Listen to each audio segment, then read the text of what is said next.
Today we are going to be talking about the Slippery Pete 3-ounce grease gun. There's two nozzles for this, a hard nozzle and a flex nozzle. The flex nozzle is more commonly used. It's a little easier to get into small and tight spaces, so that's what we're going to use today. If you have your hard nozzle attached, detach it here, and you take your Allen wrench and screw this nut into there. Once that's done, you can take your flex tube in the top.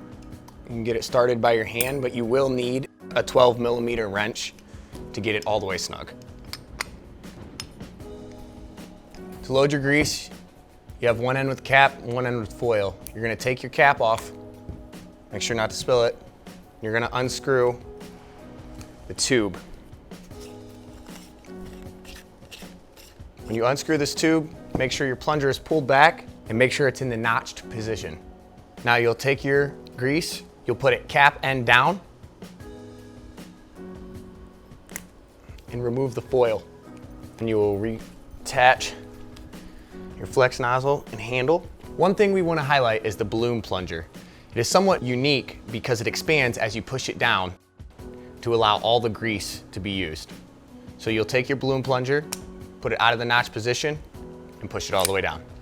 The Slippery Pete comes with a unique end that allows you to loosen and tighten so you will not break your grease fitting. And it works like this.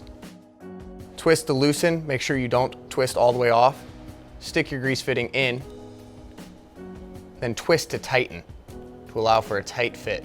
And then when you're ready to disconnect your nozzle from your grease fitting, you can again loosen it to relieve pressure and easily pull your fitting out. Once your grease is installed and your balloon plunger is down, you go ahead and prime your pump. Once you're ready to pump grease, remember, we have this cool feature you want to loosen so you can fit over the grease fitting.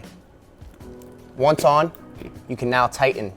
Once you're all the way tightened, you're ready to pump. And that's how easy it is to grease your equipment with the Slippery Pete grease gun.